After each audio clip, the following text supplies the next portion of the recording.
Welcome back to another blog of at পারিবারিক channel. It's brand new day and brand new blog. আজ দেখতে পাচ্ছ good morning না good afternoon হচ্ছে। তা আমি আরও জিমে যাবো বলে রেডি হয়ে পড়েছি। সকাল থেকে আমি একটুখানি কিছু কাজ নিয়ে ব্যস্ত ছিলাম, প্লাস অফিসেরও কিছু জিনিস দেখার ছিল, তাই জন্য আর তোমার সঙ্গে আসতে পারিনি। তা এখন ওই জন্য গুড মর্নিং বললাম, আর একটু পরে তো গুড আফটারনুন হয়েই যাবে। তো এখন দুজন মিলে রেডি হয়ে গেছি, ও আসছে, দুজন মিলে যাই জিমে। জিমটা ভালো করে সেরে আসি ঠিকঠাকভাবে, তারপরে দেন আবার পরের যা যা রুটিন আছে, আমার তো অফিসের কাজে বসতে হবে জিম থেকে আসার পরেই, এবং লাঞ্চ করা এই সমস্ত নিয়ে বসবো। আর ও এখন স্কুল থেকে তো চলে এসছে, এসে আবার স্কুলেরই কিছু খাতা ফাতা লেখালেখি করছিল, সেই নিয়েই তোমাদেরকে গুড মর্নিং বলতে পারিনি। এখন আসুক, এসে বলবে, তারপরে দিনটাকে আমরা এখান থেকে আগে স্টার্ট করি। স্কুল থেকে এসে গেছি, আজকে আর মর্নিং তোমার সাথে শেয়ার করতে পারিনি। তো আশা রাখছি সবাই ভালো আছে, সুস্থ আছে। আজকের টাইমটি শুরু করছি। স্কুল থেকে এসে এখন দিনের জন্য রেডি হয়ে গেছে। অ্যাকচুয়ালি আজকে স্কুল থেকেও আসতে রেডি হয়েছে, স্কুলে প্রচুর খাবার দেখা ছিল। তারপরে শ্রেয়ানের পরীক্ষার জন্য ওকে, ওর ম্যাথ পরীক্ষা সোমবারে, তো কিছু ওকে অঙ্ক দিয়েছিলাম, সে খাতা করেও দিয়ে গেছে, সেগুলো চেক করা ছিল, সে একটু চেক করলাম। ওই জন্য গতকাল রাতে রান্না করে রেখেছিলাম বলে অনেকটা আমি রিলিফ হয়েছি। তো এখন দেরি হয়ে গেছে, 11:30 বেজে গেছে অলরেডি। তো এখন আমরা যাচ্ছি, জিমটা করে আসি, তারপরে যতটুকু পারবো তোমাদের সাথে সারাদিন থাকার চেষ্টা করবো। কারণ আপাতত জিমটা ইচ্ছাও করছে না, শরীর দিচ্ছে না, এত লেখালেখি করেছে, হাত ভীষণ ব্যথা করছে। তো ভাবলাম না, যাই, যতটুকু পারবো করে আসি।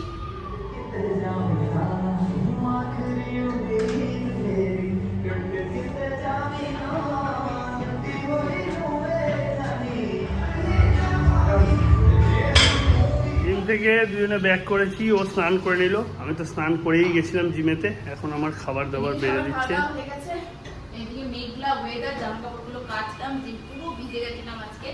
একটু মাত্র এক্সারসাইজ করেছি, তো পুরো ভিজে স্নান।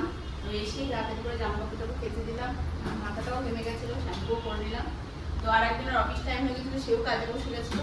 তো এখন আমি তাড়াতাড়ি করে খাবার দিচ্ছি।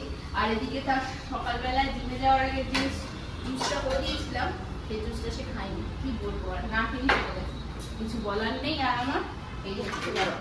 এখন অফিস থেকে আমাকে যে কাজটা অ্যাসাইন করা হয়েছে, বাজে কটা 4:30, আমি যা বুঝতে পারছি ওটা করতে করতেই আমার 9টা বেজে যাবে। প্রচুর কাজ, বড় কাজ, সব ধরে ধরে ধরে ধরে, এবং খুব দায়িত্বের কাজ, খুব সাবধানে আমার পুরো কাজটাকে অ্যাচিভ করতে হবে।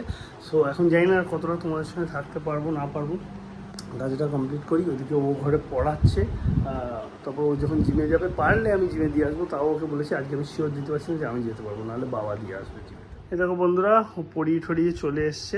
ওর ঘাটটা একটু ব্যথা করছে, আমাকে তো বলছিল, কিন্তু আমি চাইলেও খুব একটা যে মাসাজ টাসাজ করে দেবো, একটু পারলে দিই, কারণ কাজ করছি তো, সেই জন্যে সময় পাচ্ছি না অতটা ওগুলো করার।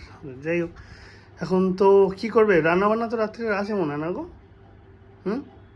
তাহলে তো আর রান্নাবান্নার দিকে ওকে যেতে হচ্ছে না, আপাতত একটু রেস্ট নিই। জুম্বা যেত, বলছিল জুম্বা যাবে, কিন্তু ঘাটটা যন্ত্রণা করছে বলে এখন আর ভালো লাগছে না বললো, তাই জন্য ক্যান্সেল করলো জুম্বা যাওয়াটা। আর আমি তো তখনই তোমাদেরকে বললাম যে আজকে আমি একটু কাজের চাপে থাকবো, সেগুলোই আমি কমপ্লিট করি এখন, যাতে তাড়াতাড়ি রাত্রে উঠতে পারি, নাহলে শুক্রবার রাত্রিটা চাপের রাত হয়ে যাবে। তো এইদিকে রান্না করতে চলে এসেছি, শরীরটা খারাপ, তবুও না, ও বললো ওই বেলাতে যে মাছটা সেদিনকার মতো করে দাও, আমের ঝোল দিয়ে। তা শোল মাছ, আজকে শোল মাছই আছে, আজকে আর আমার ভুল হবে না বাবা। সেই শোল মাছের ঝোলটা করছি। আর একদিন উঠে এসে, এতক্ষণে উঠেছে, তার কোমর ধরে গেছিলো, উঠে এসে বলছে ওটাই করছে। আমি হ্যাঁ ওটাই করছি, করে ফেলেছি তোমার জন্য। তো বন্ধুরা, খাওয়া দাওয়া হয়ে গেছে কমপ্লিট। এখন দুজনে এতক্ষণ ধরে বসে একটু আড্ডা মারলাম, গল্প করলাম। এখন রাত হয়েছে, বেশ রাত হয়েছে, 11:30 বাজে, বেশ রাত হয়েছে। তো আজকের মতন ব্লগটা এখানেই, একটা কাজ এসে গেছিলো তাই জন্য। যাই হোক, চলো আজকের মতন tata, bye bye, good night. এখানেই ব্লগটাকে শেষ করছি। কাল তোমাদের সাথে নতুন ব্লগে নতুন ব্লগে দেখা হবে। সবাই ভালো থেকো, সুস্থ থেকো। কালকে আর পরশু ছুটি, কালকে সকালে আমার পড়ানোও ক্যান্সেল হয়েছে, সো কালকে আমি একটু ফ্রি আছি।